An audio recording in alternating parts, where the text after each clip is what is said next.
What's going on, everybody? Welcome back to another fantastic, action-packed episode of the Those Movie Dudes podcast. I'm your beloved host, John, joined once again by my fellow dudes. We're here to talk about some movie news. We're about halfway through the year. We're going to talk about some of our favorite movies of the year so far and what we're looking forward to. Maybe do a little trivia along the way, talk about some new releases. But why don't we bring in our fellow dudes, Lil Debbie and Ducky. Welcome in. Hello. It's been a minute. Since we talked about some movies. I was excited to get back into it. Oh, yeah. All right. Summer is officially here as it's July 1st as we're recording. I think we didn't have it. We had an episode, last April or May? So it's been a minute. Oh, is that our last episode that got posted? Did we just record like 2 weeks ago? In the trash. That was an unusable podcast. What? But we're back. Why? We're back again. We're back again for another episode of the Those Movie Dudes podcast, talking about some new releases. Have you guys caught up on these films? I've seen the two movies that are headlining the show. Yeah. Nate, did you get a chance to go to the theater? I saw one of these films. Oh, okay. Was it animated? This one. No, it's not. Oh, interesting. I literally forgot. What's the other movie? Inside Out. Day one. Oh, yeah. Geez. Okay. Yeah. I know. Should everybody be quiet? Everybody be quiet. Shut up! I want pizza. Okay. She wanted pizza really bad, and she was willing to risk the very small amount of life she had left for it. Which, you know what? If given the situation, I might do that. I don't know if I do it for pizza. Maybe for like a Popeye's chicken sandwich. Spencer would probably go Chick-fil-A, but I prefer Popeyes. Oh, why would I go Chick-fil-A? Well, if those are your only options. Bigger, and it's juicier. You're saying Popeyes, right? Popeyes is bigger and juicier? Yes, Popeyes, yes. Okay, thank God. Jesus. Popeyes, yes. Yeah. It'd have to be like some nice trail mix or something. Are you fucking kidding me? You probably have that. You could. Okay. It's just in your cabinet. You don't have to leave your house for that. I mean, Jesus. Yeah. I mean, she was in New York City, so I mean, a piece of pizza that makes the most sense. But we'll get into A Quiet Place Day one later on in the podcast. Don't want to spoil the fun too much. Well, why don't we get started with our @. So if you haven't already, you can follow us at Those Movie Dudes on TikTok, Instagram, Facebook, I guess. I don't know. We don't really post on any of those platforms because we do all have full-time jobs. So you know what? Eventually we will again, but who knows? You can go look at our current TikToks that are on there if you'd prefer. But if you're listening and you'd like to see our beautiful faces, you can do so on YouTube. Just go ahead and look up Those Movie Dudes podcast, all one word, and you will find us. We actually have gained some subscribers. It's not completely stagnant, so that's a win, right, guys? Yeah, I guess so. That's always nice, but we gotta take. We're kind of moving over to YouTube, so that's kind of our home base now. At some point, we kind of jumpstart the Instagram again and get back on track. But go over to YouTube because that's where we're going to be testing things out, kind of like doing some fun stuff. And also, we do have an audio only podcast that's starting up soon. We've kind of done 2 episodes as a trial run so far, but we've banked up a whole bunch of other episodes. So eventually, that'll be a weekly podcast. That's first time watches. If you're kind of familiar with the beginning of this podcast, we always had like a movie that we'd never seen before that we did a review on, but that's going to be an audio only podcast on Spotify, Apple Podcasts, wherever you get your podcasts. But I think eventually it'll go up on YouTube, just kind of either audio only, or maybe we'll do a visual at some point, but we got to get to like 100 subscribers. We got to hit like a milestone and then we'll give you, you know visual. What? I don't want to show our analytics because it might be embarrassing overall, but I'm pretty happy with what we've been able to accomplish. So 33 from nothing is not terrible. Else. So go over to YouTube, subscribe to us on YouTube, and that's like the easiest way you can like leave comments, reach out to us, stay in touch. So go over there because I think more things will be happening over there. Trust me, we'll definitely respond if you leave a comment on one of our videos. That's like one of the highlights of our week. So anyways, you know that your Retribution out of the theater reaction has like 4,000 views. Yeah, of course it does. Obviously. So you got to just do more of those as well, because Every you're going time to see so many movies. I think the way that I'd rather do it is like rather than sitting in the car, I'd rather get like a bunch of like clips of me walking throughout the theater and then like IMDb images and stuff and then do a voiceover after. That way it's not like because I've done it and then I'll be like that sucked and then I'll redo it over and over again because I'm just so hard on myself. I don't know. Like that was a terrible review. Let me do it again. It is what it is. Well, fair enough. But Nate, I do have a question for you because you sent me a very vague photo the other day, and I want to kind of pull it up. So if you're on YouTube, you can see it. You sent me this The other photo. day, it was yesterday. Well, sure, sorry, days are a blur to me right now. But you sent a photo. What looks like you're on your bed. There's some a piece of pizza. pizza in the top left corner. There's a An water bottle on the Aquafina with right. Grape, And then there's grape. an obvious Blu-ray, but with a giant emoji of like the shrug emoji. So I can't see what the title is, but I can see it's a white Blu-ray with some like black Is that artwork on it. So explain yourself. I want to know what's going on here, Nate. Well, I was a little naughty yesterday. I just happened to be at Bull Moose, and I saw a movie just on the new release shelf, and I was like, oh, that looks really cool. I think I should get that. I held off, went to go see A Quiet Place, went and had lunch with a friend from college, and then Dylan? nope, you no one else would remember, the listeners, but you guys would remember Martin, the guy from Sweden. Awesome. Yeah, so he came to visit for a week. Yeah. Yeah. Yeah, so we went to Applebee's and got lunch. And then after I dropped him off, I went, you know what? I'm going to do it. And so I went to Bull Moose and I picked it up. The reason I got it is because I believe this was Chris Stuckman's favorite movie of last year. Of last year. And I had never heard of it. And it just happens to be from a distribution company that I love. Oh, can I guess? And- Can I guess? Well, you probably know the answer. So I think because I've been wanting to see this movie, and I think it just came out. Is it the Slam Dunk?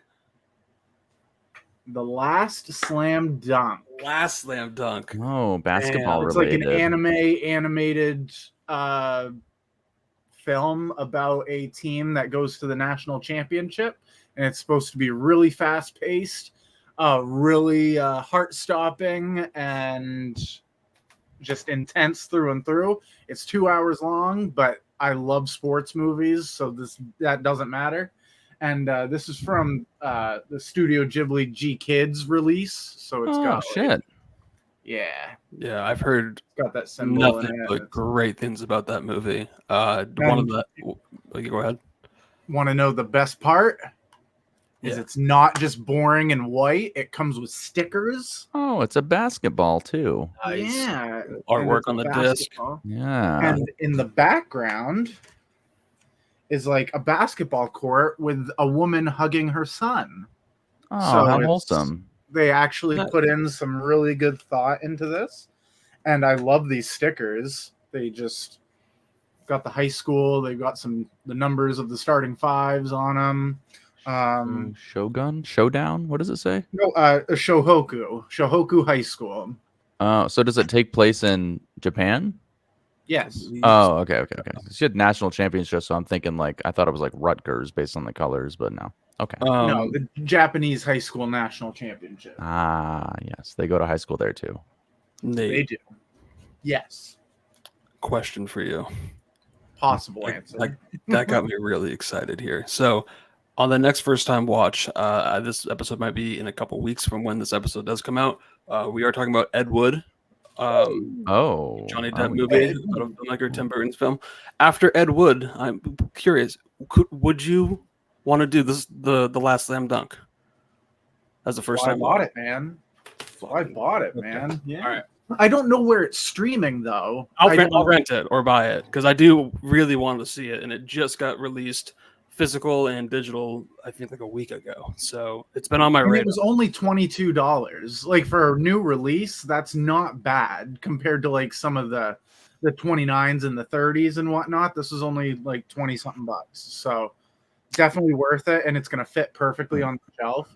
and I kind of like that it's got like a real slick side to it. It just says the first slam dunk, and so The first slam. I just like how they do all their releases. And Yeah, it looks like it's on Crunchyroll. So I can start a free trial and maybe watch it, but I might just rent or buy it. Sure, I've been wanting to see it. And I mean, if you see it and rave about it, I'll probably buy it. But yeah, and I'm not like I like anime. I like some anime styles and whatnot, but I've never like partaken in. Like I've taken into some actual films, but this animation style looks a little bit different. It almost reminds me of Summit of the Gods that we watched. That kind of style, but it's like fast-paced cutting and editing with some really heartwarming like storylines. So I'm half expecting to just go in this and just absolutely love it. It's gonna be hard to beat Hoosiers and Hoop Dreams for me, but hopefully this will be in the same vein as those guys. What about Semi-Pro? Isn't that a good I'm trying to think of other basketball movies. It's decent. Or he does the grandma throw. Yep. I really liked the Way Back, the Ben Affleck movie about basketball. That was a good one. That was good. Yep. That was good. I needed more basketball. I mean, that was more of like him. Yeah, true. Anyway, he had like champions. You know, Woody Harrelson coaching the special needs team. I'd watch that. Oh, yeah. There's another movie called Win-Win, which is good. I think that's basketball. It could be volleyball. And then Air. I don't know. It's not about basketball. It's just about Air Jordan, but same era, same thing. I found that more interesting than the sport of basketball itself. But yeah, right. Here we are. You got some news for us, Ducky? Or something in that vein? Because, in that vein, I would say. Yeah, we can get into some movie news. Okay.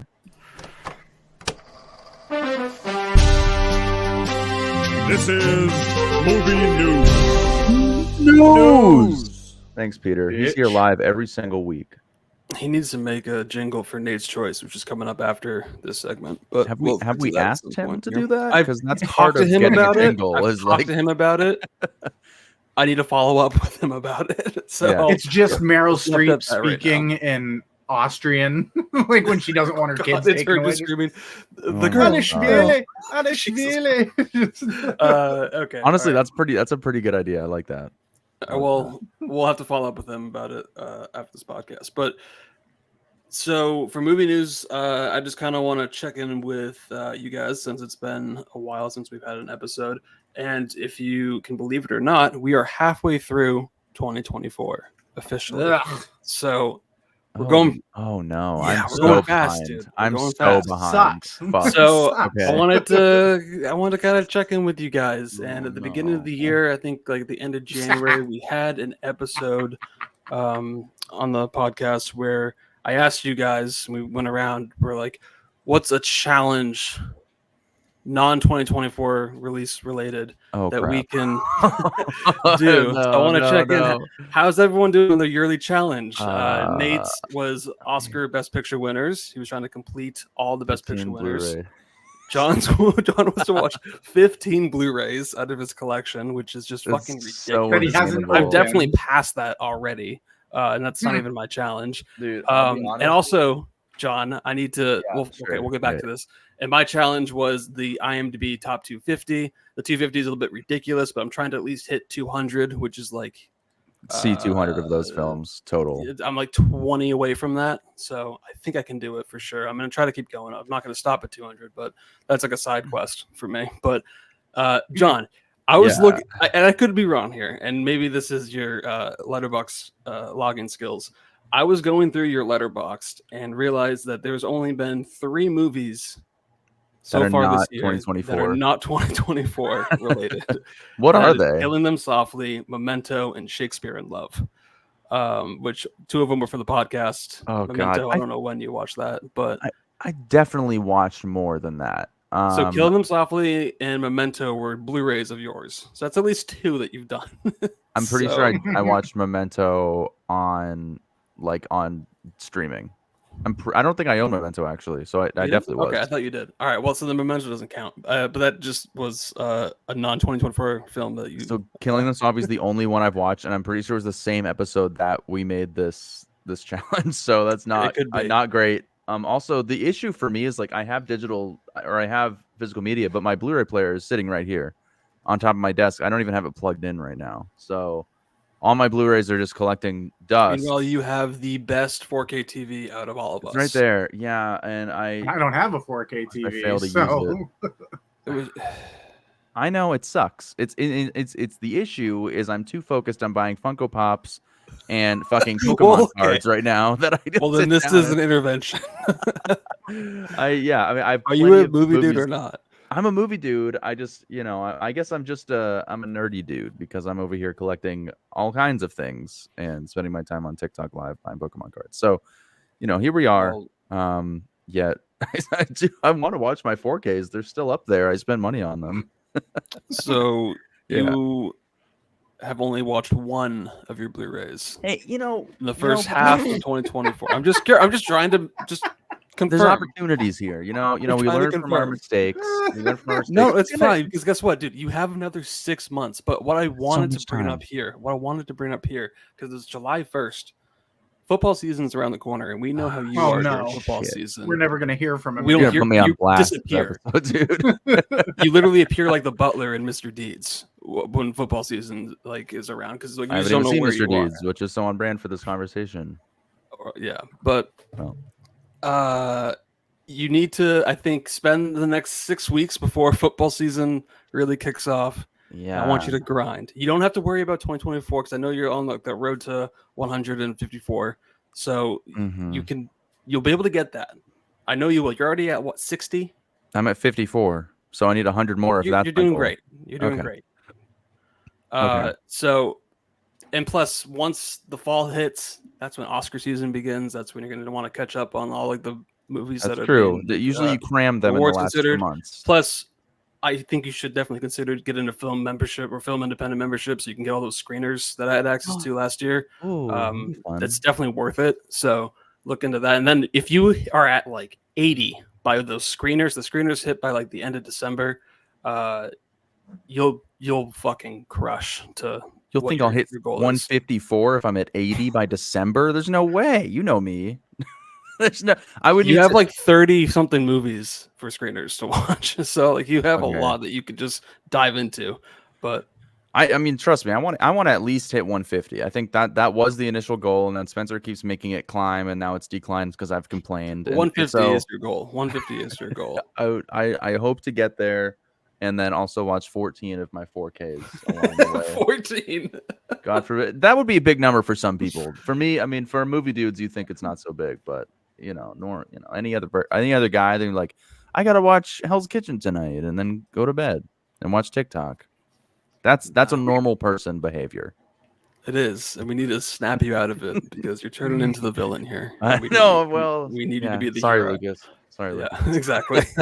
Minecraft John. Enough. I know. There I go again. All right, so we've checked in with John. Nate, how you doing on the Best Picture Oscar challenge? So, I think I've made a better dent than John has. So in between ones that I've watched with myself, and then we did watch one for the podcast, I have knocked 4 more off. So we did an episode on The Sting. And then I watched How Green Was My Valley, which beat Citizen Kane. Then A Gentleman's Agreement with Gregory Peck. And then the one and only The Sound of Music.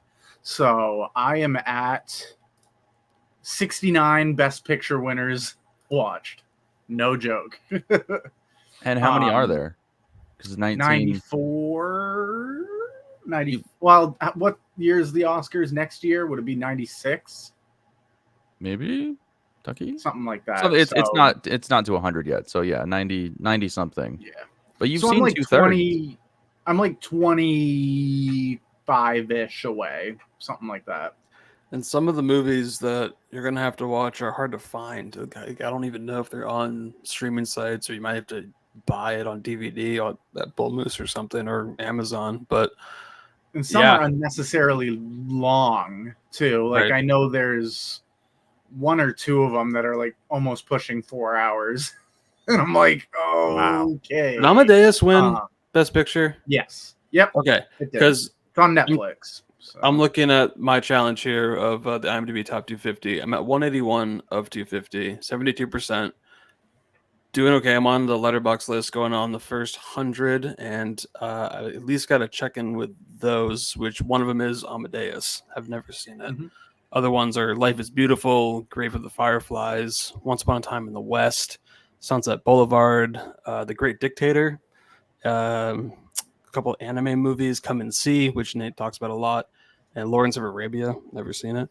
So That's if a you big undertaking. you might kind of get a sense of some of the movies that will pop up for first time watching on the audio exclusive. Some of those movies that I just mentioned. So yeah, I mean, I still have a lot of movies to dive into and watch before the end of the year. But once again, I'm trying to hit 200 at least. That's 19. And once I do hit 200, I will keep going. But because it is a kind of ever changing, a lot of movies come in and out. But we'll see. We're doing our best here.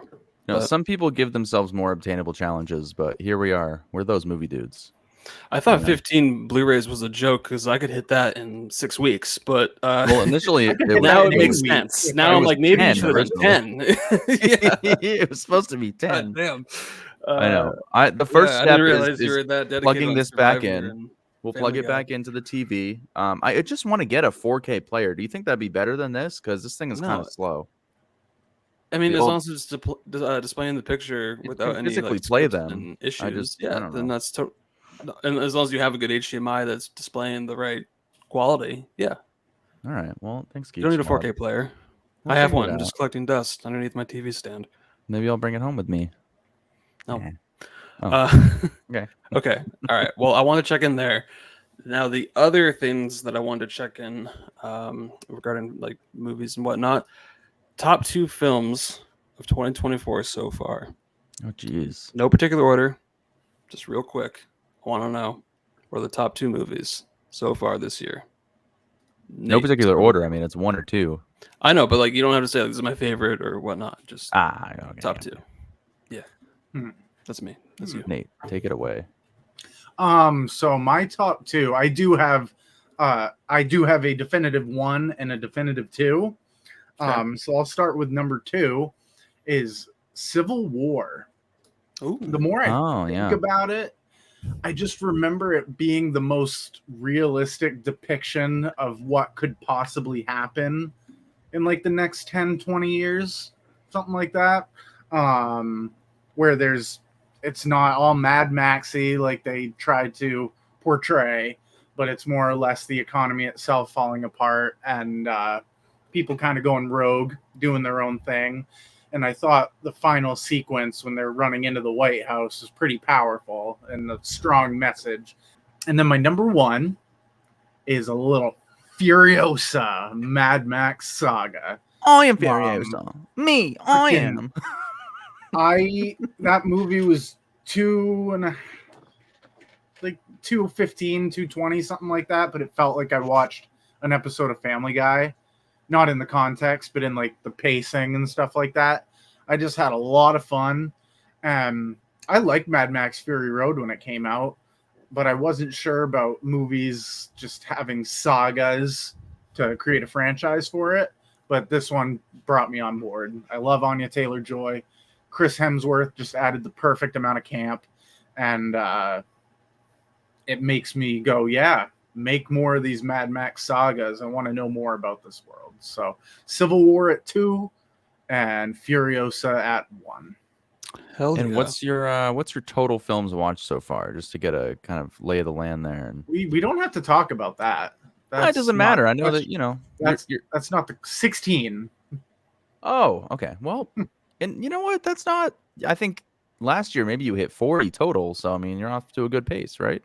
Well, I have been trying to break out of my comfort zone and watch some different things. So I've been watching some samurai movies. I just watched one the other day from Hong Kong that had a young Michelle Yeoh and Maggie Chung in it. Oh, Oh, Damn.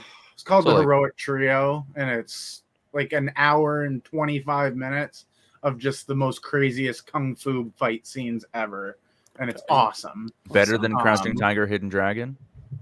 It's Better than it's on that par. It's on that Mm. level. Do they Yeah. fly through the trees because they have chi or something? Isn't that how that movie goes? I'm like, I think that's where it Kinda. lost me. I was like, what are we at? What's going on here? No, one of them's a vigilante. The other one is like a hired gun, and then the other one is like a Wonder Woman type character there to save people. Which So, one is Michelle Yeoh? Michelle Yeoh is actually, she starts out as the bad one. Oh yeah, I could see that. Okay, well, see we that. don't want to get into spoilers here. Yeah. All right, She's the that's a bad good one top in- two Came out so in the far. 90s. Nice. John, how about you? What's your top two so far this year? Top two, I actually had the one that's at number 2 right now was number 1 until I saw a movie that came out a couple weeks ago. But number 2 is Late Night with the Devil. Damn. Okay. Yeah, it is. High up It there. stayed up there this whole time. I think it came out like what, February? Like it's several months Early. ago. But it February, was March. just so unique in its approach. David Dastmalchian, just it was just the craziest thing for me was just the concept of, you know, a late night show. They're trying to get their ratings up. They do some crazy stuff and it all goes wrong. And it was just a very unique take on like the found footage element. And it just gets crazy. I need to rewatch it because it's been since theaters, but I just remember being really blown away by it. Pretty horrifying, and I just love the time that it takes place. I think just the fact that it's in like the, I don't know if it's 70s or 80s, just adds a whole new element of something to it. Just it really jive with me. Number 1 is a movie we just talked about. It is Furiosa. So yeah, just a hell of a good time. Crazy vibrant color palette, just action packed nonstop the entire time. I fucking love Anya Taylor-Joy. I don't care how close she resembles Sid the Sloth. I still am in love with her every step of the way. Don't look at me like that, Nate. You've seen the comparisons online. It's okay. And I she's very have, but you didn't have self-conscious to about bring it. him up. She is I'm a sorry. beautiful lady. She is. She's perfect in every way. She's an absolute monster on screen. I just love her. I wish the movie got more money because I don't know if they're going to make another one because this takes a lot of money to make a film like this. So if people aren't seeing it, that's not ideal for the people who actually want to see more of these. So I don't think she gets enough credit. no, Like, she I know doesn't. she doesn't. She's not known for leading, but I think she does great and just about She's everything. been that great she in does. almost everything. Literally Yeah. everything she's done has been good. Except what was she in New Mutants? That was like the one miss. I never saw it. Yeah, But but it that was wasn't in her limbo fault. for years. Yeah. Like I remember being in the second apartment in college back in 2018, and they were talking about it. I'm like, did you guys ever see Thoroughbreds with Anya Taylor-Joy Yes. and Olivia Cook? Wait, no, but it Wasn't was that- on Netflix for a long Yeah, time. Wasn't it's that like these Olivia two- Wilde? It's a weird little movie. It's like these two friends that get together and they're kind of like, she's like, "Hey, can you kill my dad?"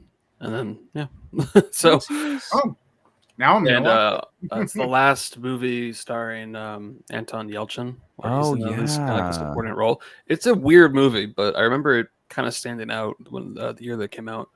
But okay, so solid top two from you, John. Furiosa making an appearance in both your lists. Love yeah. to see it. For me, top two. One of them is Challengers. Did a whole episode on it, so you can go and listen to it for my full thoughts. But yeah, I love this movie. I can't wait to pick this one up on Blu-ray or 4K whenever it comes out and rewatch it because it was just a lot of fun. And Furiosa. my other movie is, I mean, it hasn't come out yet. It comes out in October. It's a real pain. Great movie. Jesse Oh. Eisenberg wrote and directed it. But for the sake of what has already come out, Dune Part 2. I mean, I saw it twice in theaters. Loved it Okay. both times. Actually got better on the second watch. And then just as Dune Part 1 and Dune Part 2 as a whole, just cinematic gold. And so these to be appreciated. So Yeah, I'm a I- big fan here. So I'm I'm waiting gonna for a price Dune cut Part on Dune 3. Part 2 on 4K because it's still at like $30-$35, and that's just way too much right now. So I'm waiting for it to drop down to like a 20 to 15 or so, and I'll pick it up and probably rewatch them like back to back at some point this year. And yeah, I Now really I have to get part 2 on 4K because you gave me the 4K the first one, so it wouldn't be fitting if I just went and bought the Blu-rays. So I'll be checking the 4K section quite often. yeah. And rumor has it that Dune Messiah is being fast tracked right now for a December 2026 release because Denis Villeneuve and Legendary put a movie on a release date somewhere on December 2026, and they think it's Dune Messiah. So it might be happening soon. and this is the prequel. No, it's a prequel. No, it takes place like it's like 10 or 10 12 years years later. later. I'm sure there'll be flashbacks. That's right. So It's it's either still- that or like an original project, but it's It shaping didn't- up. Either would be that. cool. It didn't 'Cause bother Legendary you. saw the Like, success, and we're like, please, can you make another one soon? Because yeah, people love this. So. it did not bother you that like the whole movie like it leads up to this like insane like war between all these people, and then it kind of just doesn't happen. Like it just sets up for it, and then you don't see the war.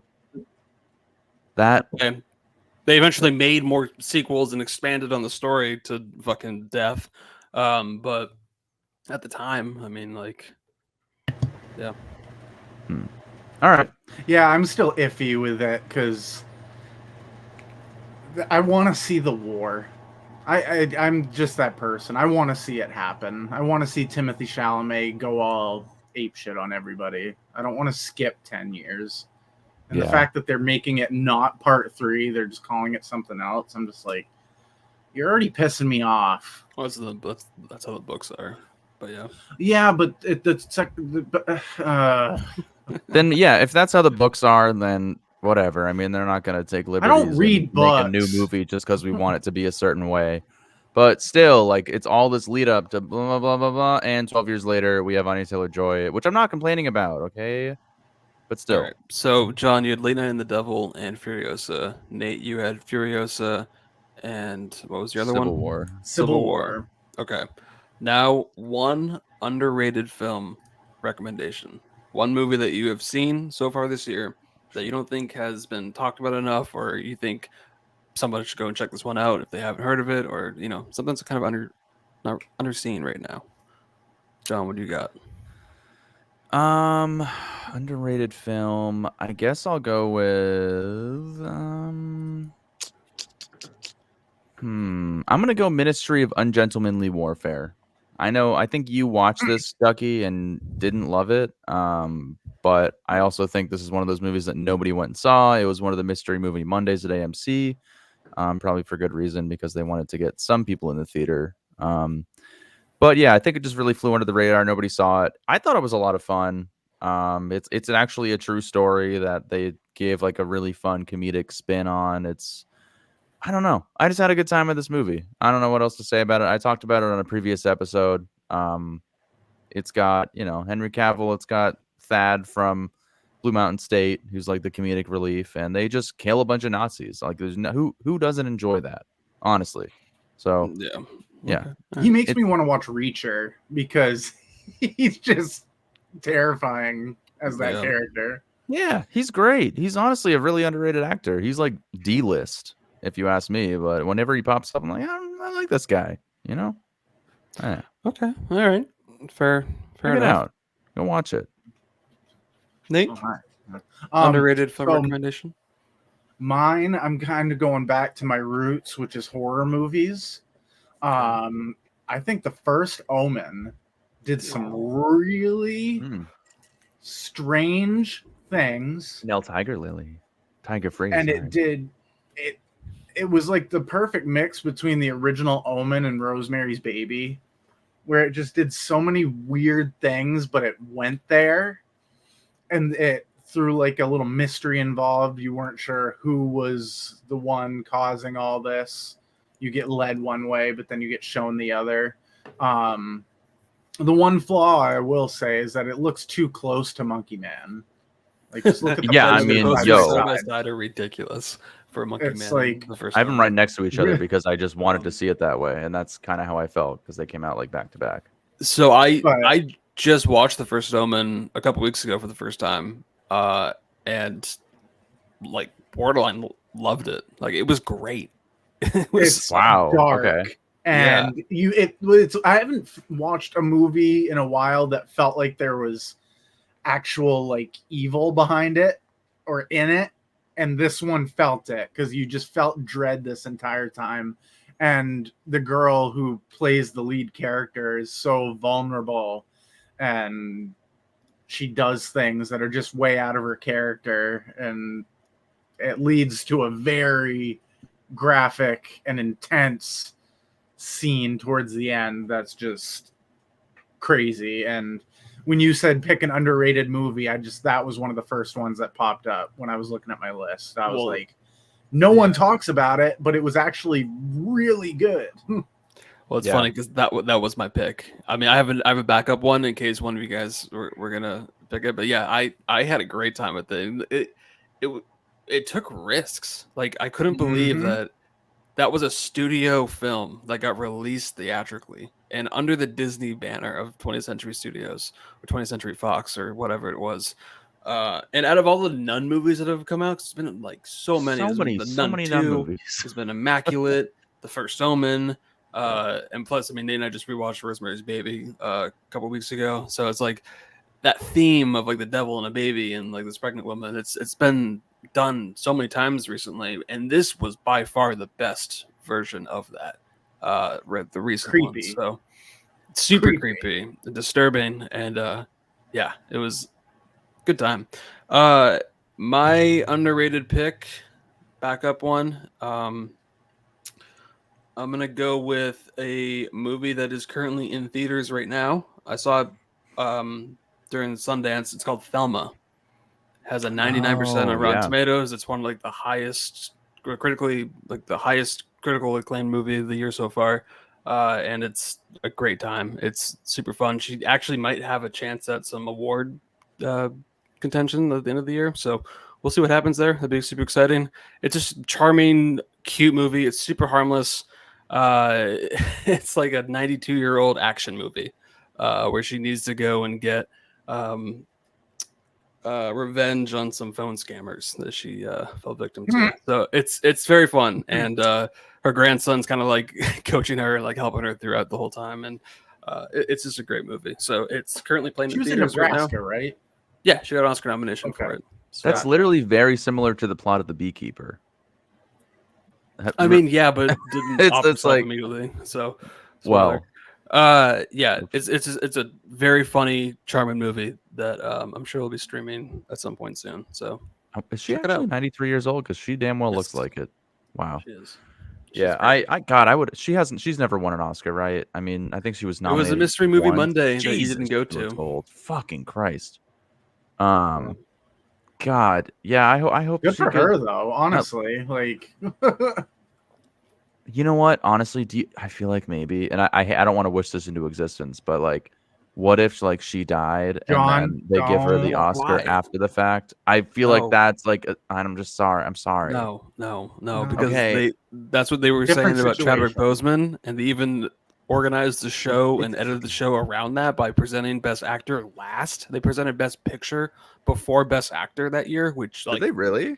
they did it because 20 they what, thought that they were 20 going to be this huge tribute to Chadwick Boseman because like he was the front runner to win for No, that's crazy. Ma Rainey. Oh, I then thought it was for Anthony Black Hopkins Panther. just swooped in and just won for the father, And he wasn't even there. He wasn't even there. Exactly. He was in like Yeah, they got Australia or paid. something. Pre-recording thing of him in like Ireland. It was like, cool, man. Thanks, I dude. guess. Thanks for They- my third Oscar. They Awesome. probably should have just given it. And then they just ended the show, and it was so awkward. So they're not going to do Yeah. that for June Squibb, and she's going to live until she is 1,000, John. So Right. Yeah, because that's All right. more realistic That'd be than giving cool. her a sympathy Oscar. Okay, anyways. yes, we've talked about a Yeah. ton of movies that have come out so far this year. We've caught up on a lot that we never got to talk about. So there you go. Let's get to some new releases.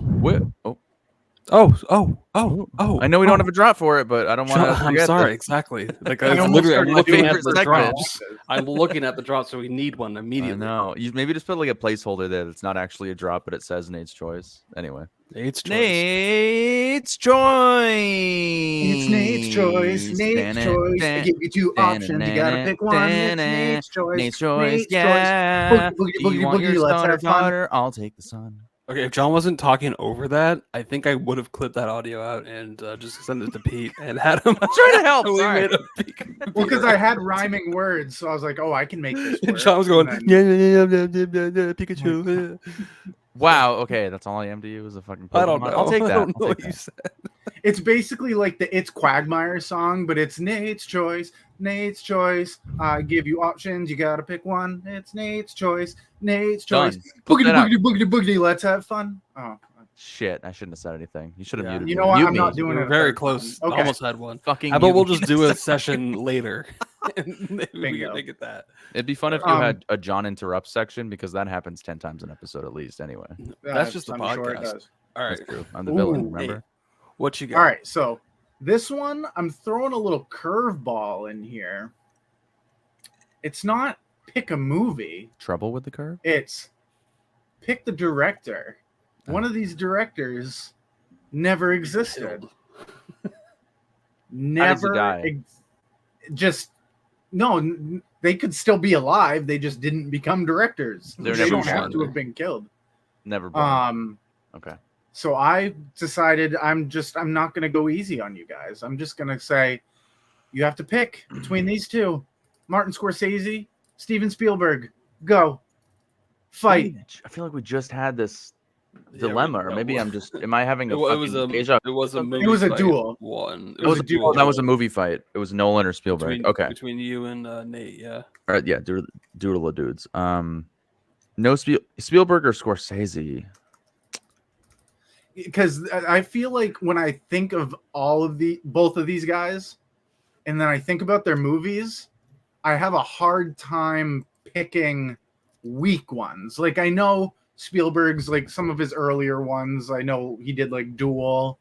Wait. And then there might be a couple others that might not be his greatest work. And then Scorsese had a bunch in the 70s as well. Like Mean Streets, Alice Doesn't Live Here Anymore.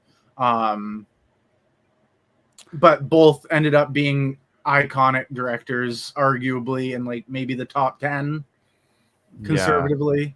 But yeah, these guys have just been in control of the game for the last 40, 50 years. But what were to happen if one didn't happen? What if we never And had... What would have they have done for a career? Yeah, like... That's would- another question for another day. I think. Like, do they just like do they open a Subway franchise? Like, I don't understand. Spielberg was just a Did lifeguard. for his whole Scorsese life. just go like flip pizzas, make Yeah. pizza? Okay, Did don't be Spielberg go... Maybe it's Go- instead don't of know. Papa John's, it's Papa Spielberg's, and that's just Papa John's never exists, and What then it's could have Papa been. Spielberg. Yeah, so like Well, I'm alternate thinking universe. Scorsese not racist. would so Yeah, have. bad. okay, we're getting off topic here. Okay, yeah, sure. All right. Sure. I have my um, answer. Really? You don't even have to think about it? I thought Right. about it, and I pulled up their filmography and kind of looked over everything. I mean, dude, I love Martin Scorsese. He's the best. I love Steven Spielberg. His movies are incredible. So it's like they're two icons. They're two titans in the film world. But I find maybe Scorsese kind of stays in the same lane with a lot of his movies, where Spielberg has such like a wide variety. And plus, like Spielberg made Jaws, he made Jurassic Park, he made E.T., he made Saving Private Ryan, Schindler's List, Raiders, Indiana Jones. I mean, he's done The BFG. so much. Okay, don't make me regret my choice here. Okay, but you want to name some more? The Post. he made Jaws, so I at least have to say that, so I don't get stabbed in the throat from Lucas when I go to work in a couple days. So I am going to go with Spielberg because I'm always excited whenever he has a new movie that comes out. It's always, you know, I'm curious to see what it's going to be. He did go through a string of some just kind of mid movies, in my opinion, but like his next movie it's going to be another UFO movie with Emily Blunt. So like I'm right there, like day one. I will definitely go see it. And he has another couple other movies in production, or pre-production that sound interesting. Scorsese has like a Jesus movie in production and a couple documentaries, and he's nearing the end right now, and he's just making these grand, epic 4-hour movies that I don't really want to revisit all that much. So, and he, like Goodfellas and Casino and all these other movies. It sucks to say goodbye to, but I think Spielberg has that filmography that I gravitate towards a little bit more. So that's my pick. Okay. Jonathan? Yeah. Are you a Goodfellas? Are you a Goodfellas? You think I'm funny? Am I a clown? Do I make you laugh? Or are you more of a I think we're gonna need a bigger boat? What am I, a comedian to you? It's tough Am I a clown? because Do I make you laugh? there are some really, really, really good movies from both of these directors. Like you look at Scorsese, you got maybe not The Aviator, Shutter Island, The Departed, like The Aviator. Wolf of Wall Street. I mean, Goodfellas obviously is incredibly good. I haven't seen a lot of his. I mean, not so much lesser known, but he has a lot of other good movies. King of Comedy, Raging Bull. I have not. I've seen Taxi Driver, but haven't seen Mean Streets. Haven't seen some other ones. But Spielberg is like it's childhood.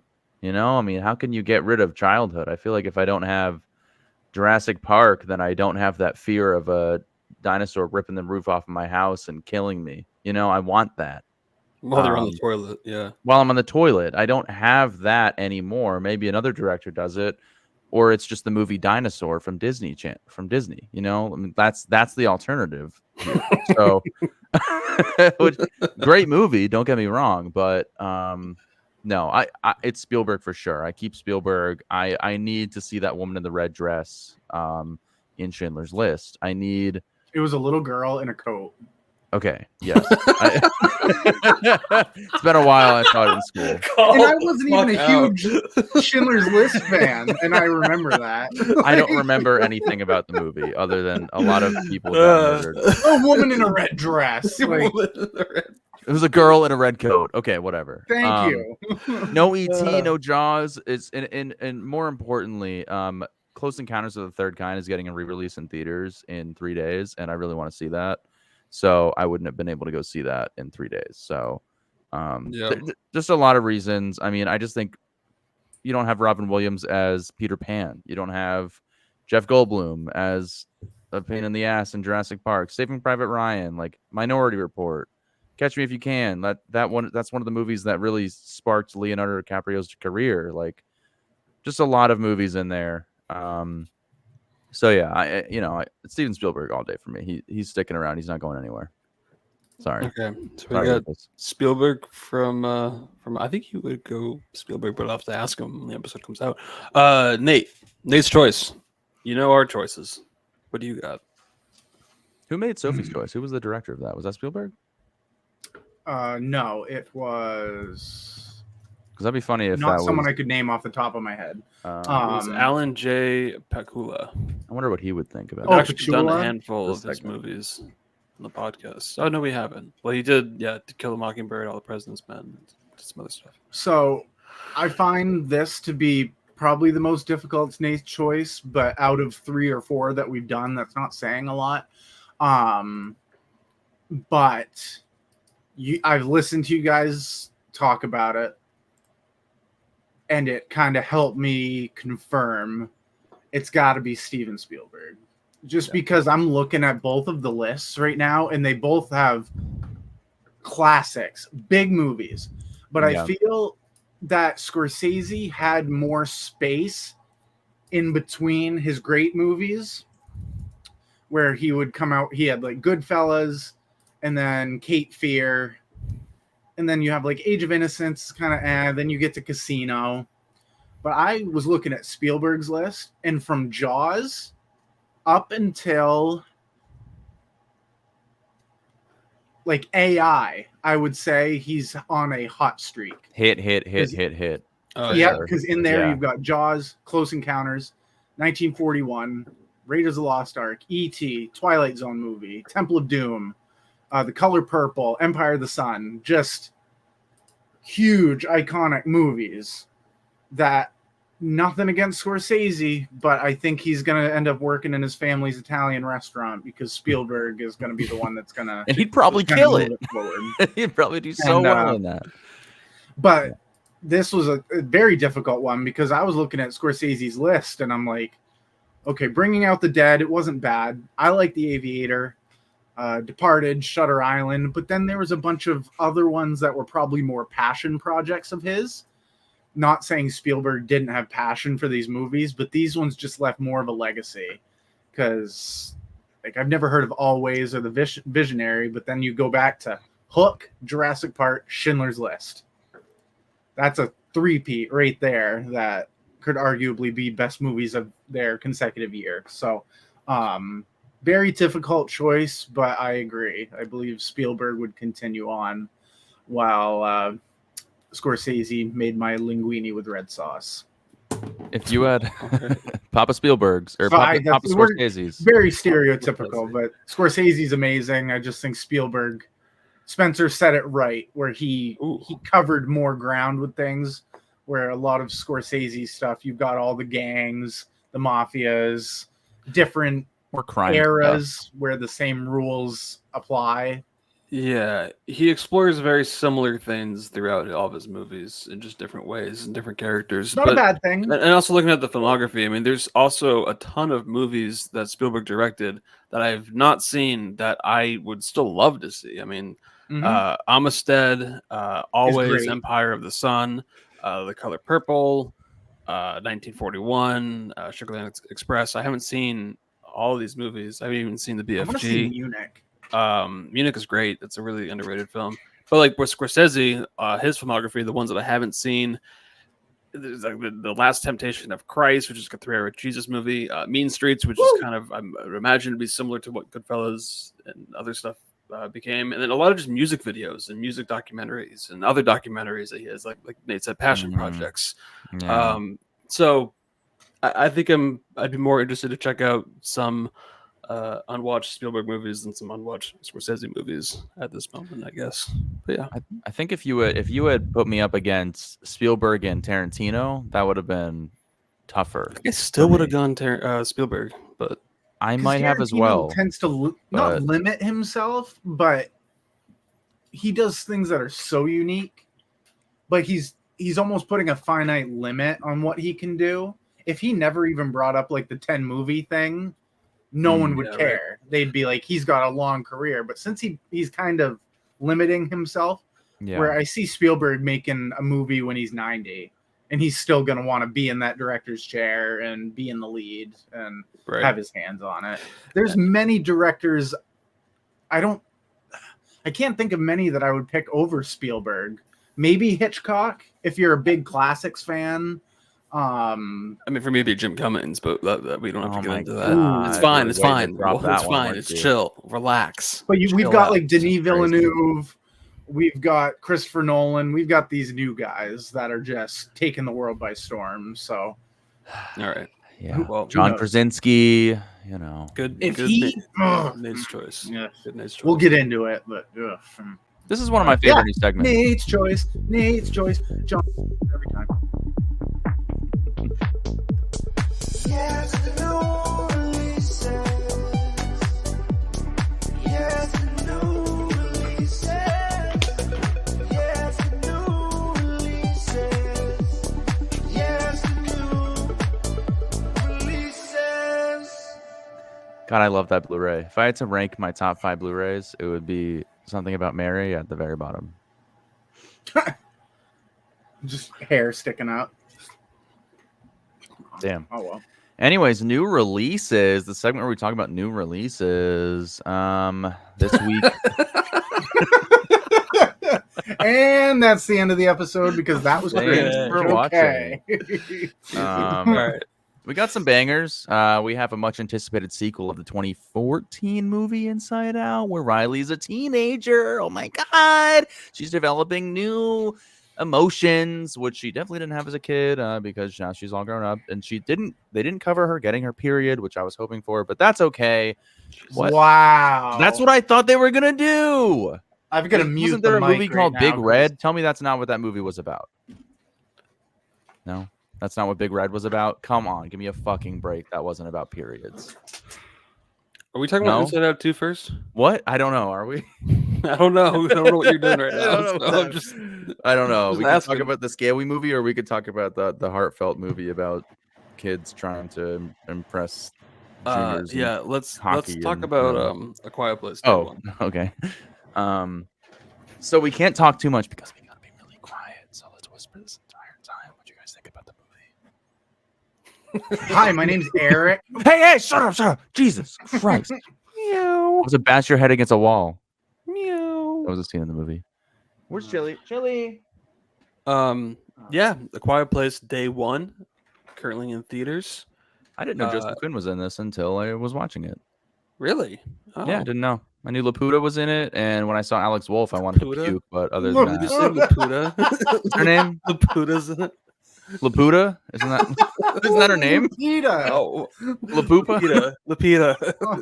Sorry, Lupita Nyong'o. Sorry, Do not say Lapupa, okay? That is not okay. she's great. Okay. I love She's Laputa. magnificent. Oh, and Alex Wolff. Can't forget about Alex Wolff. If it wasn't for I Alex did. Wolff, we Him never and his would have watched stupid Mother. And Jim and Hansu. Wait, is he the one from Hereditary with the mole, or the other one? That's Alex Wolff. Yes. Yes. That one. Yeah, so this is kind of like a spin-off because the first two Quiet Place movies centered around this family from like a Midwestern area of America. It was directed by John Krasinski, not his directorial debut because he had done a couple other things before that, but this was like a big franchise movie that he wrote and directed, put him on the map as like kind of this like big-time filmmaker that studios are trusting him with a lot of money. He just came out with If, the Paramount movie, so that was he directed that. I didn't know that. Yeah, he directed it. Oh. He wrote and directed it. So this is a different version, different movie, spin-off in a way, kind of prequel because it's day one with new characters. It has a different filmmaker. It's what's his name? Michael Sarnowski. He directed Pig, which came out a couple years back. One of my favorite movies of Great that year. movie. Great movie. So yeah.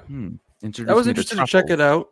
I wasn't really like it wasn't on like the top of my hype list, anticipated list, but I liked the first two Quiet Place movies, and I was kind of curious to see what they were going to do here, especially with this new cast and filmmaker. And it's day one; it's in New York, different setting. So, Yeah. Nate, what were your thoughts going into this? Were you psyched for it, or were you like a little apprehensive, like, it's different? John Krasinski's not in it. Emily Blunt. I guess I'll see it. Yeah. I was very apprehensive because I loved the first one. I thought it did a lot of cool things. Some people didn't care for the second one. I really liked the second one. I thought it was a good extension. Has great reviews. It was great. Well, I've listened to some podcasts of some movie reviewers where like some people have definitively been like, "Oh, I hated A Quiet Place Part 2," and it's like I kind of like the second one more than the first. Oh. I just rewatched them a couple months ago. I would go the first one higher just because I love the family concept with John Krasinski included. Yeah. And I just didn't care for them adding, like they added Cillian Murphy and Jim Hansu, and it was a little too much. So I would go one, then two. But this one had a lot of potential because it's a very scary premise with the first day of it happening, and I just thought it was rushed. The other two movies were like 2 hours and 10 minutes, something like that. It had a decent length to it. This one was an hour 40.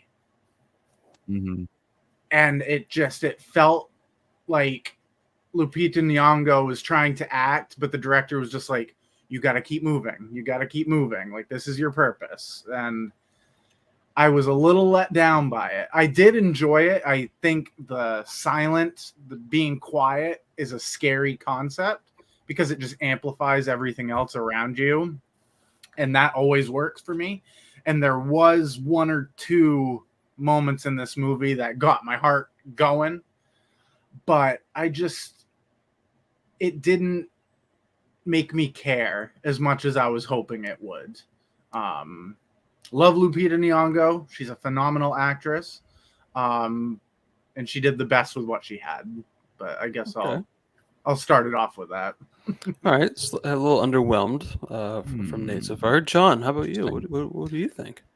Yeah, I was pretty excited to go see this. I really really liked the first two movies. I do love I get where Nate's coming from with like he likes being centered around the family, and them kind of taking this on together. They lose a child and they're trying to stay safe and they do everything they can, like with the walking on the sand, and they have all these traps set in place, and they're really smart about it. And then you go to this movie, and the one thing that doesn't I will say it, like, yes, Nate, it is a little bit, it feels rushed, but that's only because I think they go into it thinking the audience already knows how these creatures work.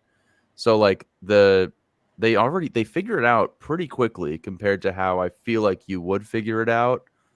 Like they know how to act. They're very soon after, like they figure out that they can't like do anything, scream or whatever. They can go under waterfalls like the morning after. Oh, we figured it out. We can go under a waterfall. Those are the little things that did bug me a little bit, but I did really like Lupita Nyong'o in this movie. I think she's a brilliant actress. She was able to really kill it with her mannerisms and just facial expressions. She's able to show so much with her eyes, and she was able to do that in movies like Us and 12 Years a Slave. I mean, she's just a very visual person with how she's able to perceive what she's feeling. And God, that cat. I mean, God, that's one of the... I have a lot to freaking say about that cat. Oh my God. Oh my I hope it's all positive, because that is some of the best work I've ever seen from a Wrangler in my life. Because I see it every day at work. Good kitties. It has nothing to do with the cat's acting. Don't worry, I'm not going to not back acting. the acting. It's what they decide to think is logical about having a cat in certain situations. The cat wouldn't survive a second. It would have immediately hissed at the creature and probably died. I mean, it was very unrealistic in terms of the cat surviving. The only thing I think defend is that it was a service cat, but I think they were kind of hinting at the cat in Alien, the one that kind of survives on the outskirts.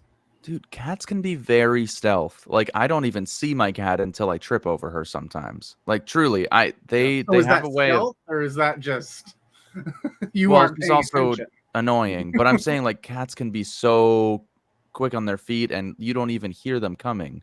So if they're not meowing constantly like my cat, then I think they could get away with not being seen by these things. And it feels like they're targeting humans. I don't know about you, but the monsters don't seem to care about animals, at least in this universe. They don't show it that much. I think the monsters kind of only just care about sound. If anything makes a sound, cat meows, even if like a trash can just falls over and makes noise, like it's gonna fucking attack the trash can. I think, and you see that in other stuff. Yeah, that's true. And I guess I definitely would echo the stuff that you guys have brought up so far, because with A Quiet Place Day One, we've seen this already with the beginning of Quiet Place Part 2 with John the meteors come down or at the whatnot. Baseball game, and then seeing the weird stuff in the sky, and then like kind of getting up into the cars, and then attacks like in the middle of the road.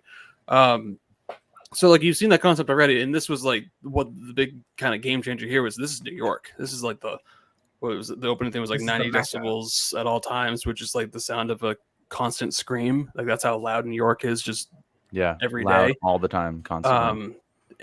So monsters attacking New York is like, oh shit, that's like as Krasinski I think put it, like that's like letting a bunch of wolves into like a daycare center. It's just like, okay, things are just going down.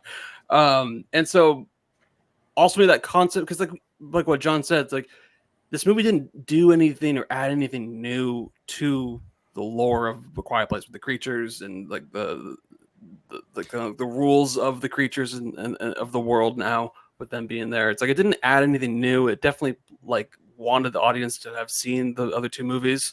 But what I really liked about this movie was the new characters. Like Lupita Nyong'o was phenomenal in this role, and I like that she. Slight spoilers. She's a cancer patient. I mean, it opens up with that. Like she's on like the last couple of days of her life already, and so it's her kind of. She even said at the end, like she's her reliving a little bit, just kind of like rediscovering life in this post-apocalyptic world of like what this new life is going to be. So it was interesting that they were playing with that concept and that plot and those themes with this movie. And I liked Joseph Quinn. He was kind of just like a lost puppy, just kind of clinging on to Lupita throughout the movie. And his performance was, I thought, great as well. And this was his first kind of leading role, Joseph Quinn. So I thought performance-wise, they were great. Atmosphere, it stayed true. And thematically, the themes stayed true to like the other part of the franchise. Just it has a lot of heart. It felt kind of like an art house movie inside of this monster mainstream movie, which I thought was interesting. I like that kind of fresh approach, but the concept kind of just wore thin by the end of it. It's just like, I don't think we need to see any more Quiet Place movies, because they could do a lot. They could do like Quiet Place in Paris, Quiet Place in Japan. I mean, they could take any characters and put them in this concept. They could do some stuff, but add some new things to it. Make it stand out a little bit more than this so far. Yeah, go ahead. I had an idea after I saw this movie, because I was kind of thinking how you were thinking. It, not running thin, but we've seen almost the limitations that this world can give us without exploring other options. What if the next one was called The Last Quiet Place? And it's like they find this sanctuary or something that, I know they kind of hinted at it in A Quiet Place Part 2 when they're on that. To go to the island, or was there another place that they were They were on an island, yeah. And which also kind of adds to the fact that they're not adding anything new, because they talk more about, they even announced they cannot go in the water. They know it right away too. Yeah, like almost one day and they can't swim. Okay, you figured that out awfully quickly. I don't know. We didn't learn that until the end of Part 2. Yeah, exactly. When shit goes down, and then you're like, oh crap, how did they get here, type of thing.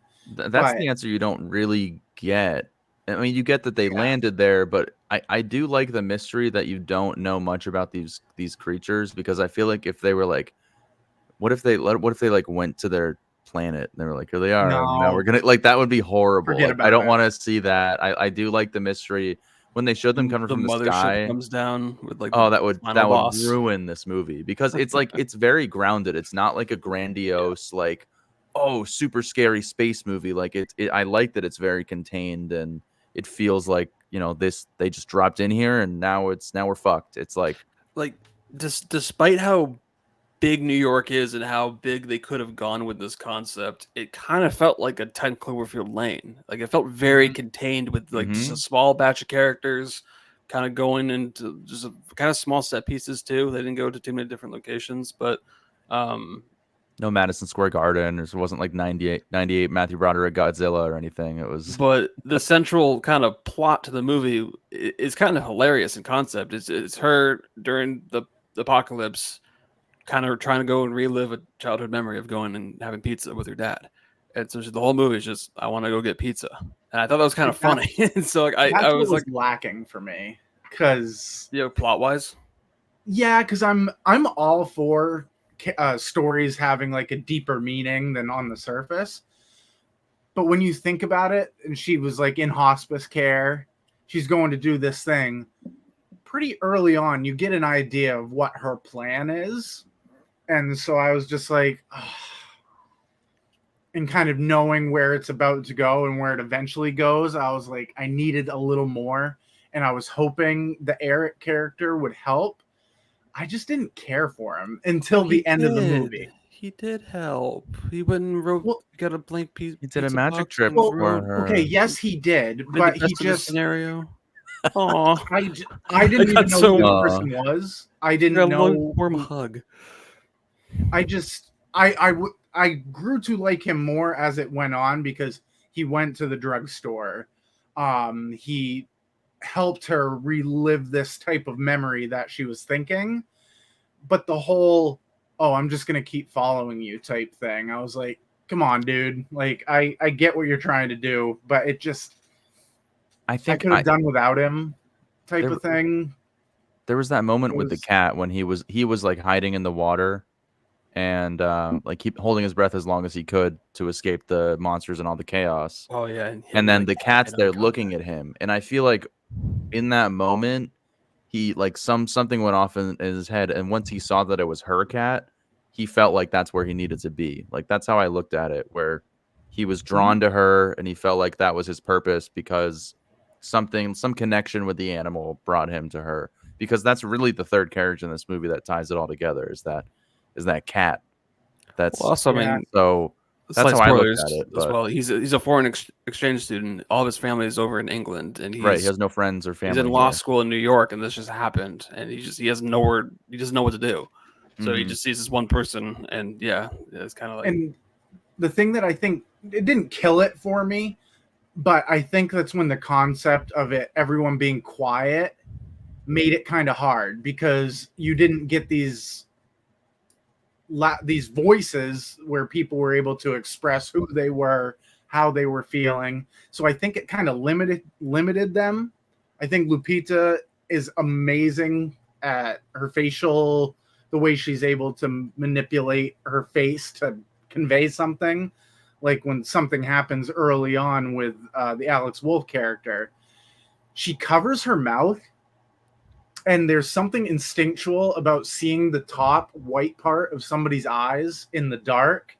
And she covers her mouth and she does this, and it was just terrifying because you just sense fear in just the way that she's acting.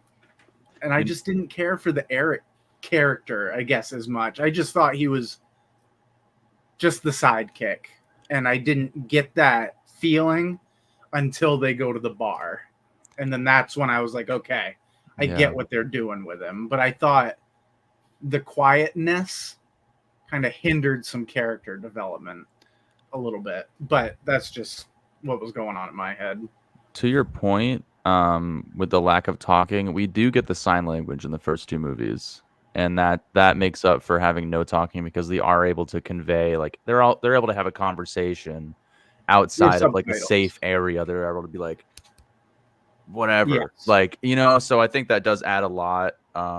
It makes it watchable, and you're able to connect with them outside of facial expressions, and you literally don't have that at all in this movie. So I can understand where you're coming from there. Maybe that's why those movies are so much stronger, because you do get more of a human, family, children connection rather than someone who was literally going to die anyway. I felt more invested. Yeah, I get with it. those ones. Where in this one, I was invested in her story, but when I realized what her story was going to end up with, I was like, I needed more of a drive instead of just. I wanted more of a goal than just. I don't know. I can't articulate it really well right now, but I just needed more attachment to the characters, and I just thought it was rushed because it was like, oh, hey, we're going to go to this show. Let's get pizza. And then everything happens. I was like, fair enough. okay. What So, would you? I mean, I still really like the movie, but I mean, take Lupita out, take Joseph Quinn out. I could have watched an entire A Quiet Place movie centered around Frodo the cat. Say what you want about the cat. I From his love perspective, a good animal sidekick in a movie, and this is probably one of the best that I've seen. In It's recent real. It's a real memory. cat. He did every That was single one of those scenes. incredible. It was two So kitties that played cool. him. One was Oh, named it's two? Snitchell. The other one I forget the name, but very good kitties. Made me want a cat for sure. And I love want a that this cat was this therapy cat that they just needed in this moment, and like she would risk her life to go and find where Frodo went. And I after getting a dog recently, I totally can like relate to that whole concept. So I was just like, I was rooting for the cat the whole time. The cat is a phenomenal character throughout the movie, and so I really enjoyed that element to the movie. So because it is Even kind of though a it bleak and empty survives. movie. Yeah, it is kind of a bleak and empty movie, and so having kind of that little animal sidekick attachment to kind of like latch onto helped me, I guess, enjoy it maybe just a little bit more. But I agree. Yeah, I think it was a really cool perspective to see it from, like, how would a little cat see this horrifying situation, and what would their motives be? Are they going to run away? No, they come back to their owner because that's what they do, because animals are awesome. But I'll give my final grade on this. I gave it a 4 out of 5. I do agree with some of Nate's sentiments there with why it just didn't sit with him as well as the first movie and the second movie. But I love the performances. I do like, it's kind of like a slice of life where like you literally see it the first 2 days of this experience. And kind of what went down, the horror behind it, and this sort of tight knit emotional story between two strangers and a cat. I really enjoyed it quite a bit. Yeah. Okay, 4 out of 5 from John. I also echo both your points throughout. I really, really like the movie though. I like obviously the sound design is great as but the first two movies, and it was funny seeing this movie in theaters, in a packed theater, because I knew this was going to happen. I even was thinking about this before the showtime. I was like, I guarantee someone's going to try to wrestle with like a candy wrapper or eat popcorn during like the most silent moments of this movie. And sure enough, one of the first like prolonged sequences of silence, some guy is just really trying to open up this plastic wrapper, and like he knows it too, but he's still like insistent that he's gonna try to fucking open it. And I just started laughing so hard because it was so noticeable. Everyone could hear it, guaranteed. Because there's quite, you can hear people talking in the lobby. It was that fucking quiet. So like it was just ridiculous. So this guy was still like, I need to open up this fucking bag of Mike and Ike's for this. Like Twizzlers are the loudest too. Before any movie I open it during the trailers because I know it's gonna be really loud. Good for you. But anyways, it was just kind of like a fun little tidbit. But I give it a 3.5 out of 5. I gave it the first two Quiet Place movies both 4 out of 5s, and I just rewatched them recently, sticking to that grade. This one's just slightly under 3.5 out of 5. I liked kind of the fresh approach, but for me, it's the concept. It's like we didn't really learn anything new. I like the new characters, but it didn't do enough for me to kind of want to rewatch it. So I'm excited. They are making a Quiet Place 3 with the family, Emily Blunt and the family again. That's going to close out that whole storyline. And then this movie's making a lot of money in the box office, so I'm sure there'll be some spinoffs in different areas of the world. So we'll see what happens. It's a popular franchise, and Paramount is clinging to it because it's all they got. Well, they have Survivor too. Jeff Probst, season 47 incoming. So Nate, is it fresh? Is it rotten? What's your grade? What do you got? I will say it is fresh. Ooh, okay. Because I think I did like more than I disliked. It's just the things that I disliked were pretty heavy.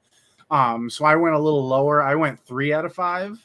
Ooh, that's kind of like the lowest you go though. Yeah, it is hard for you to go lower than that on most movies. It depends. For the most part, I'd say like 85% of the time.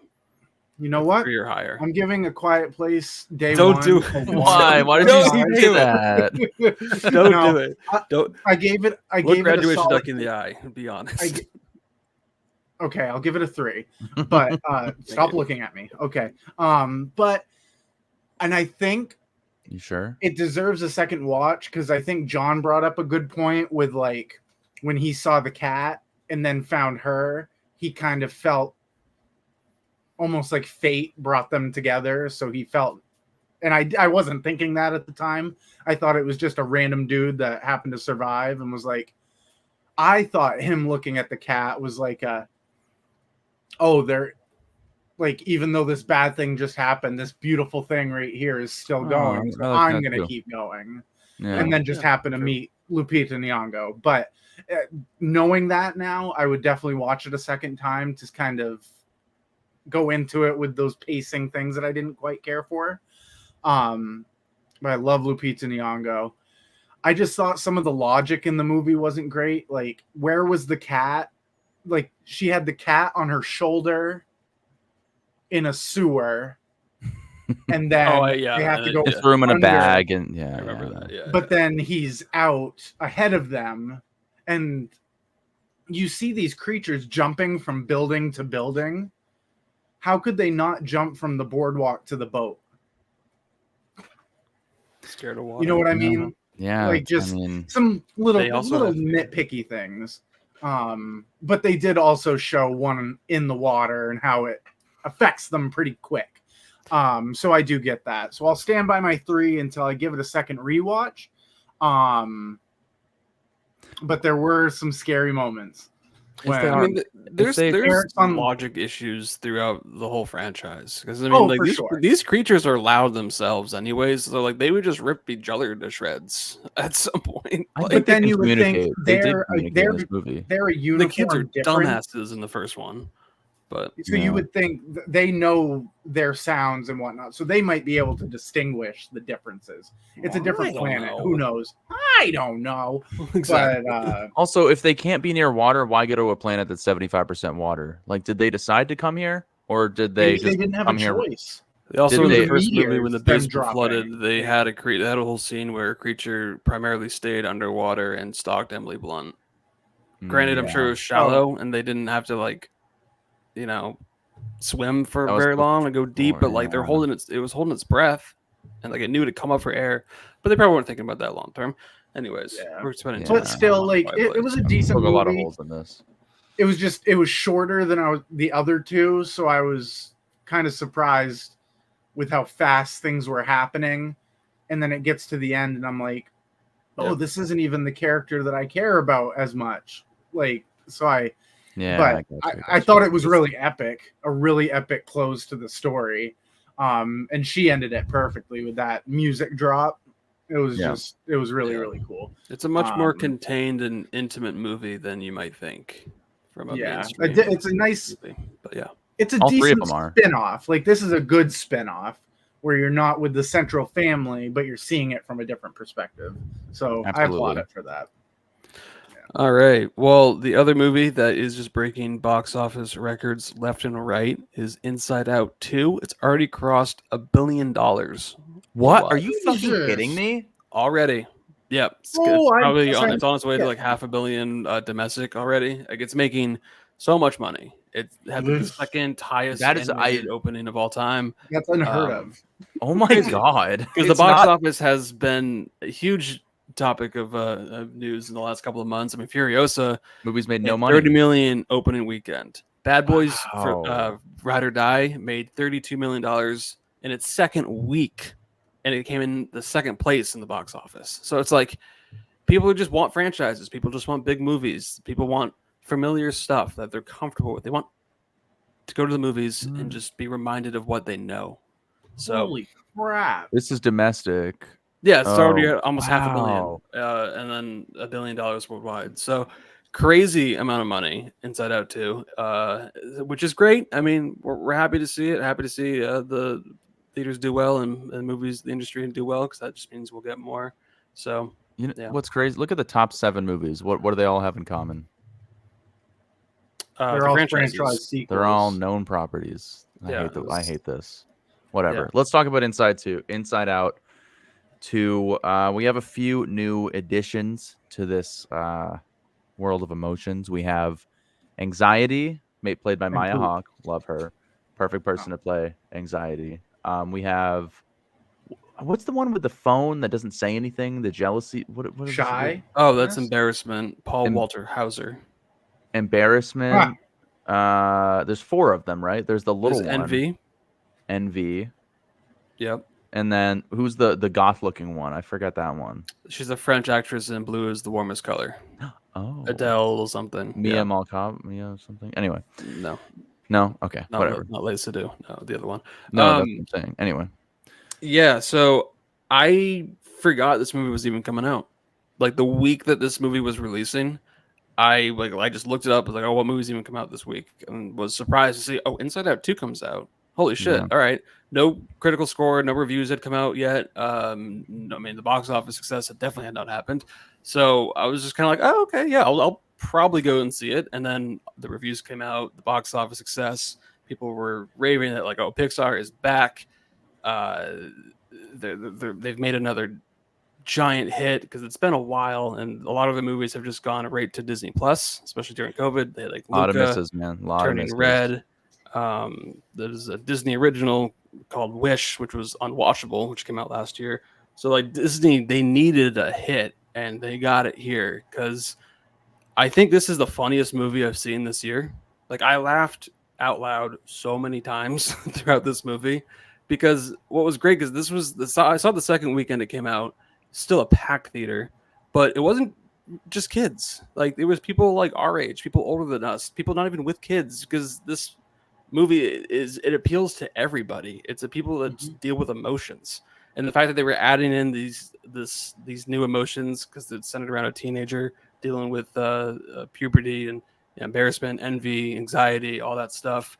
It's stuff that everyone's gone through, so everyone can relate to it, and they just have this genius way of telling it through this 13-year-old girl. So, and I really like the first one. I hadn't seen it since it came out in theaters, so I rewatched it going into this one. And Inside Out and Inside Out 2, I mean, this is on the level of Toy Story, Monsters, Inc., and University. Pixar has a hit with these movies, because Inside Out 2 was honestly just as good as the first one, maybe a little less, but fantastic overall. When they came out with the first movie, I just thought it was like the most ingenious concept. It was like, I remember hearing about the concept, like, oh, emotions in your head. Like, who hasn't thought about the little people tinkering in your head? I don't know. And who's driving? Yeah. Who's really driving? Like, who's that inner voice? Who's the conscience? Like, it's just such a cool idea of how they're able to, just how they edit it almost, where it's like, as she's feeling something, anger hops in and hits a button, and then this and that. And it's just so smart, and how they go about it, and adding in Maya Hawke the second she turns 13 with this, like, it is like a switch. And that's kind of exactly how it is. Like, that's exactly how it is in real life with almost any emotion. It's just a switch goes off and fuck, there you go. And your other emotions are fighting to get back to the terminal and act on their whatever their feelings are. So it's such a smart idea. I love how they go about it. It was very funny. And, the story that goes along with it is she's just trying to, get into high school and be with the popular crowd. Like, very relatable. It's just, again, for everybody, a lot of fun. And I like that she makes so many mistakes throughout the whole movie. Like, she's a flawed character.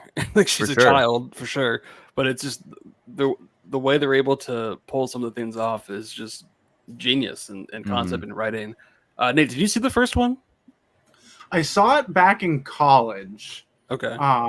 I did like it. It would need a rewatch.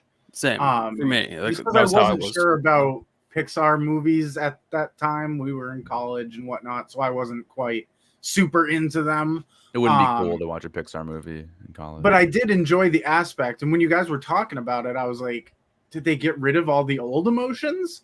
But then I came and looked at photos, and I'm like, oh, there's anger and sadness and all that stuff. Yeah, so they recast a couple. Like, they recast Fear, and they recast Mindy Kaling's character. Was that Disgust? Disgust. No, yeah, she was sad. I thought she was sad. Sadness is Phyllis Smith from The Office. That's Sadness. And then, they recast Mindy Kaling and Bill Hader. Bill Hader was Fear. This is Tony Hale this time around.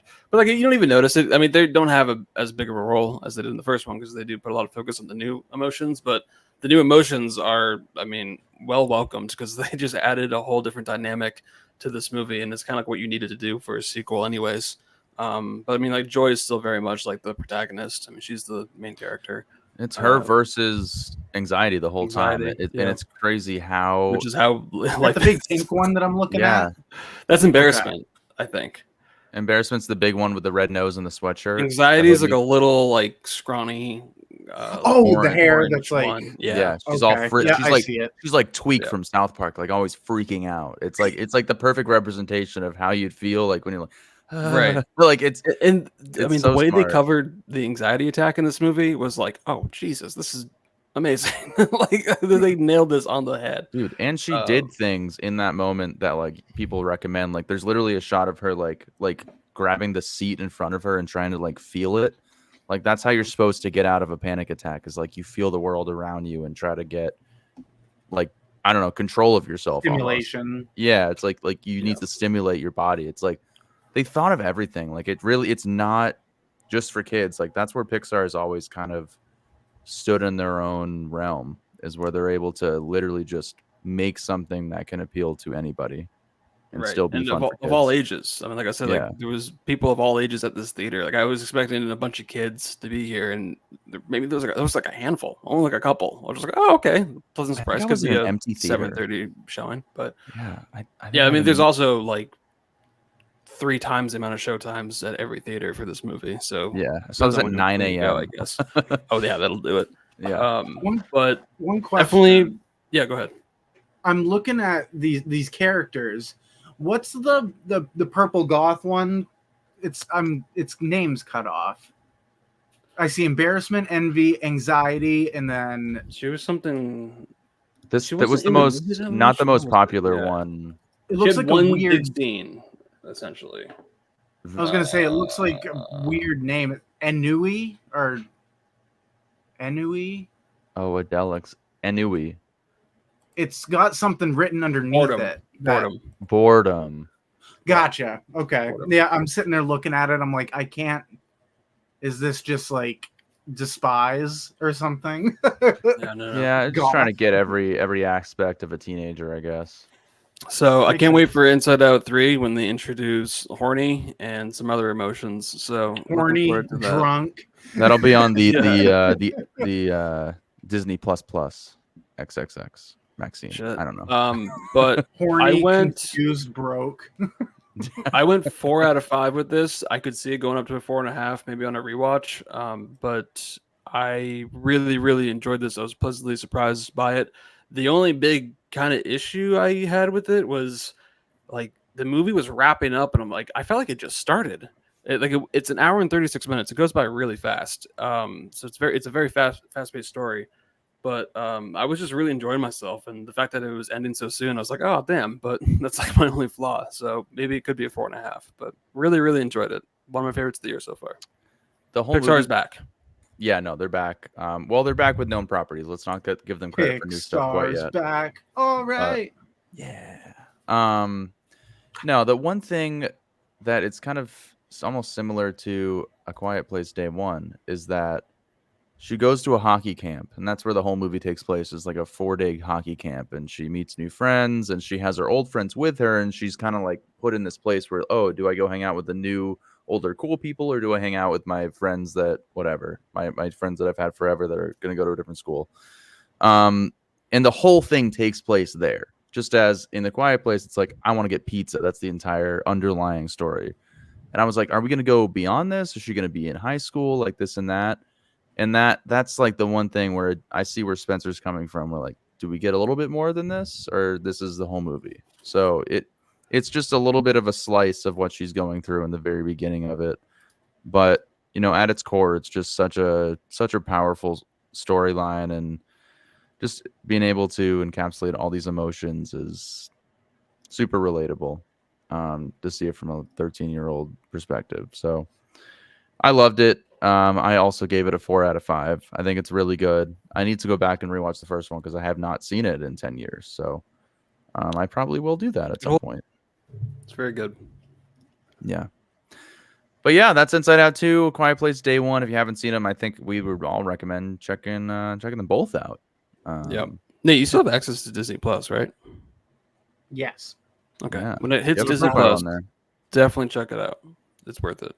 Yeah, you should. Yeah, because I like like you did bring up the aspect it all takes place at this camp, the hockey camp.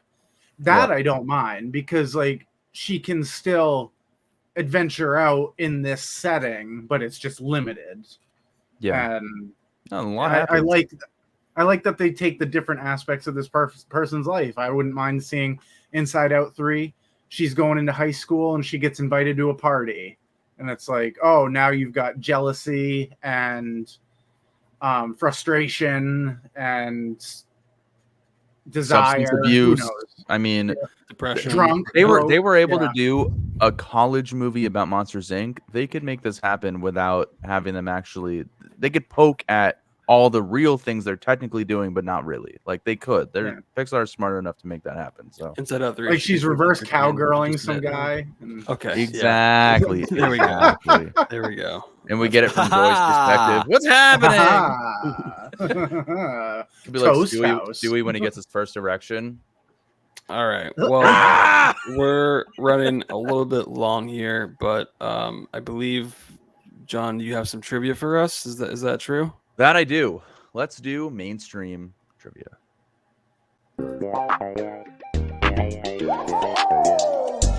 It's time for the answers to know this fact. For the questions I'm about to ask, like, What is the capital of Bolivia? It's mainstream boy trivia! Thank you, Peter. Oh, sorry. It's been a minute. It's been a minute since we did some trivia. We've been doing Duel of the Dudes, which I very much enjoy moderating and participating in said duel. But here we are back with a little bit of trivia. And once Spencer comes back, essentially what we're going to do is I'm going to be asking up to 5 questions. The first person to get 3 correct will be named Mainstream Boy Champion. Mainstream. Do we have a name for it? Mainstream Boy of the Week, obviously. I'm such an idiot. Yeah. You've done this enough times. I know.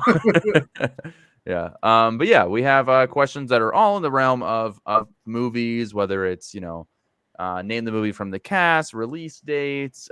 We have tagline questions. We have synopsises. We have name the person from the credits.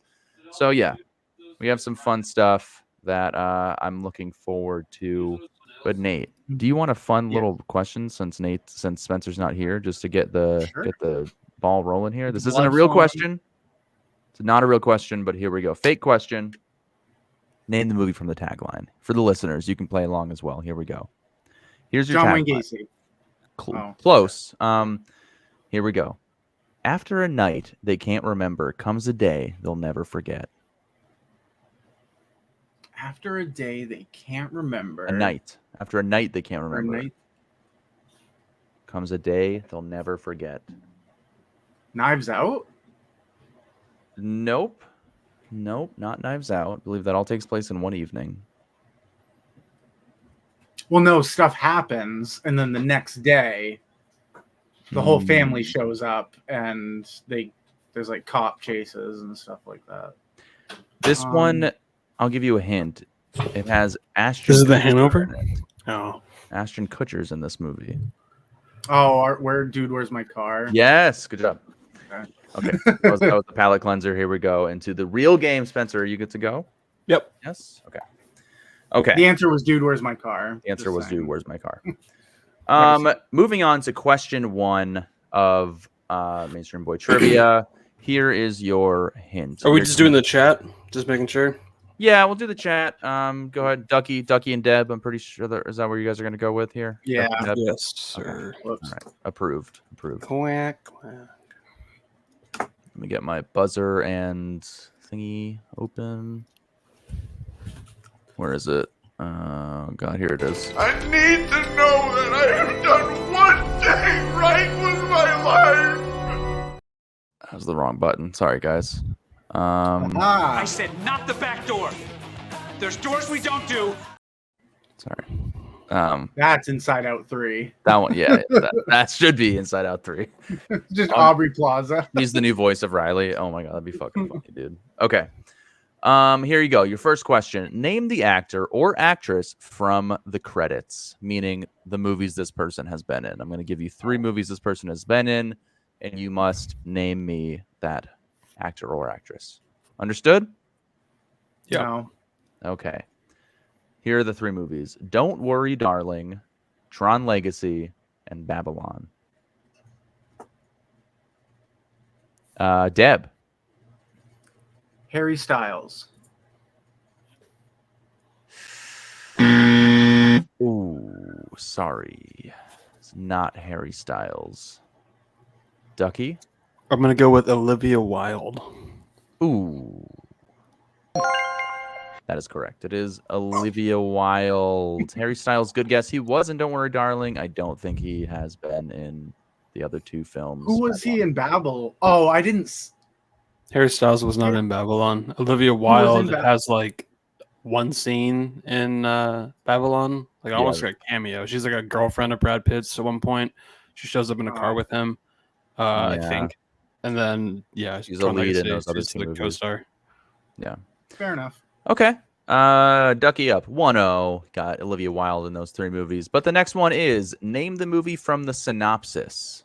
From the synopsis. I will read the synopsis and you are to guess said film. Here we go. Following an unexpected tragedy, a child psychologist meets a 9-year-old boy who is hiding a dark secret. Nate. The Sixth Sense. Oof. Hot on the buzzer there. Yes, it is The Sixth Sense. Ducky came in probably a millisecond after Debbie in the chat. But yeah. I heard psychologist, and I was like, Malcolm Crowe. Boom.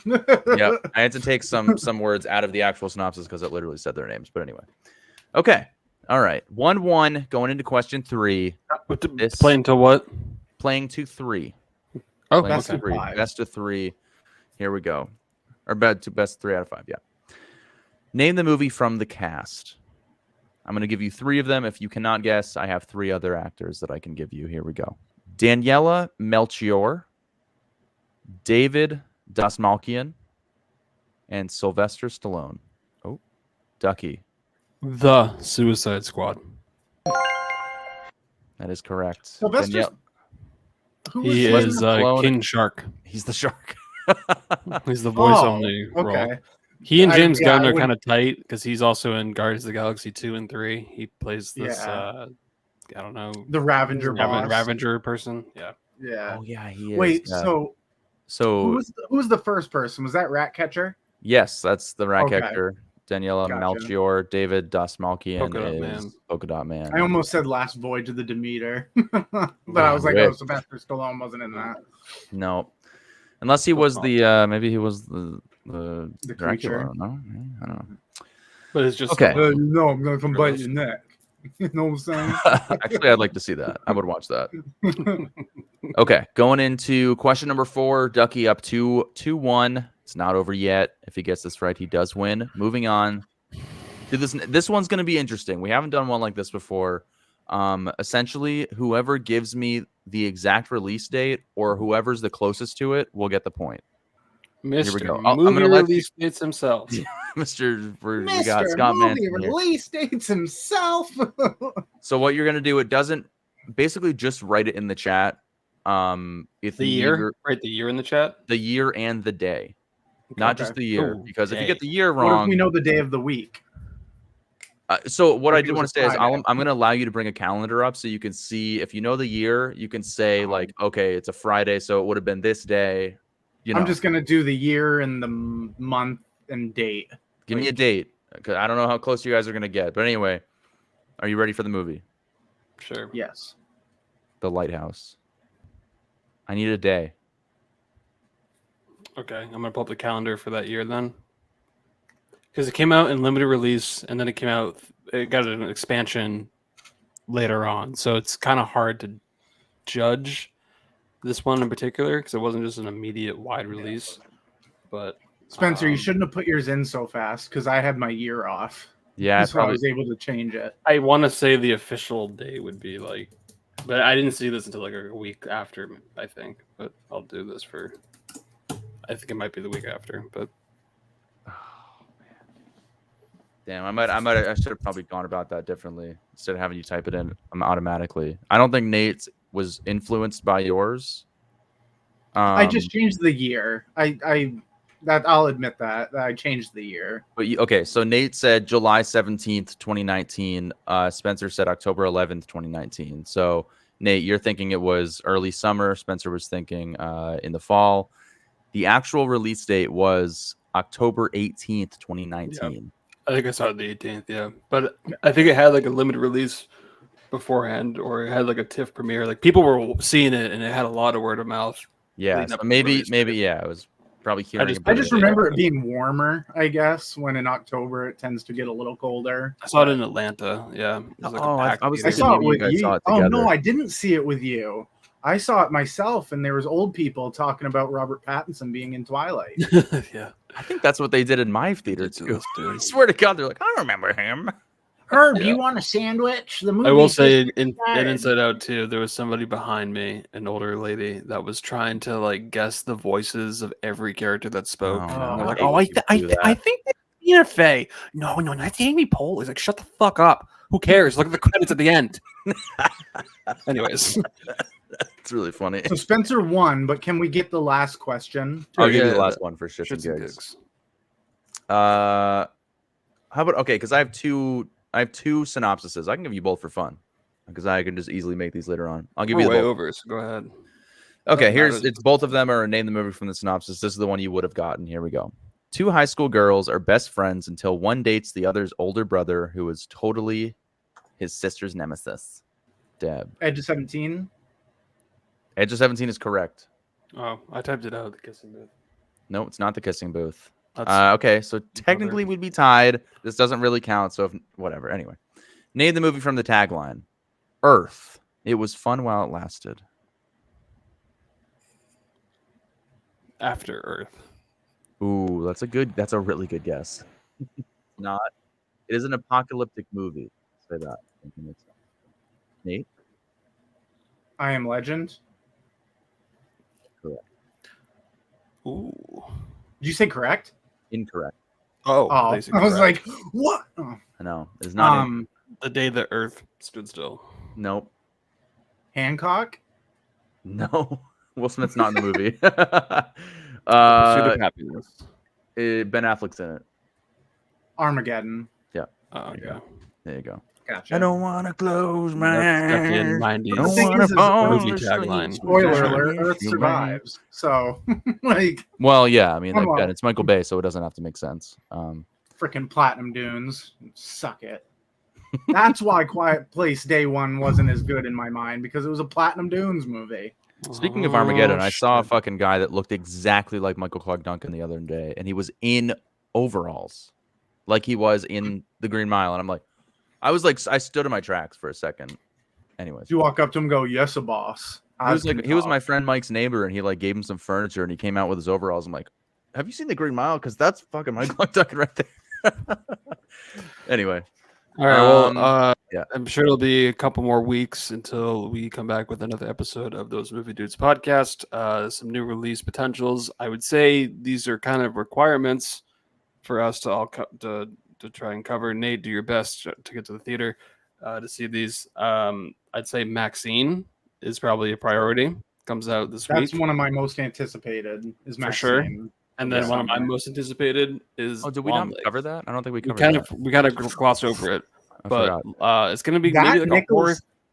Yeah, Nicolas Cage movie might come and grow. Ooh, that was So, a Long creepy Legs? voicemail thing. Yeah, it looks Yeah. incredible. Word of mouth has been great so far. So I think it might be kind of a little July Spooktober episode of Ooh. Those Movie Dudes, because Yeah, you also have okay. like the Beverly Hills Cop movie that comes out on Netflix. Twisters. You have Twisters is like kind of like later July. That might be like a Twisters Deadpool podcast later on, but I think we might have a little horror podcast, a little early Spooktober episode. I like it. Let me see. I like it. My most anticipated, just because I can't say Maxine, would have been Wolverine Deadpool. That looks really Okay. fun. So I'm sorry. I mean, Deadpool and bring us down to Wolverine. earth with a mainstream boy choice. all good. but- I'm looking forward to the Long Legs and Twisters. So Twisters. still Okay. got I some mean, fun stuff. I know you're at AMC and you see the trailer 1,000 times over and No. over again, and it's nonstop and it's just ridiculous. What? Go ahead. Transformers 1. The That I animated want. movie in September or October. You mean the one that's like adult? oh, the themed? animated one. There's That one looks hair in it? terrible. I'm sorry. An animated movie Oh. with a big cast. It Oh, premiered I'm at so some animation festival, and it got good reviews. You know what else premiered? Adam Elliott's new film. Mary and Max's director, his follow-up movie. It's been since 2008. He's finally back with a movie called Memoirs of a Snail, and it has phenomenal reviews. Marcel? so far. So we might have a nice stop-motion animated film to cap off 2024 with. But, Play us off, Marcel. That's the end of the podcast. I saw Quiet Place Day One, and I like that.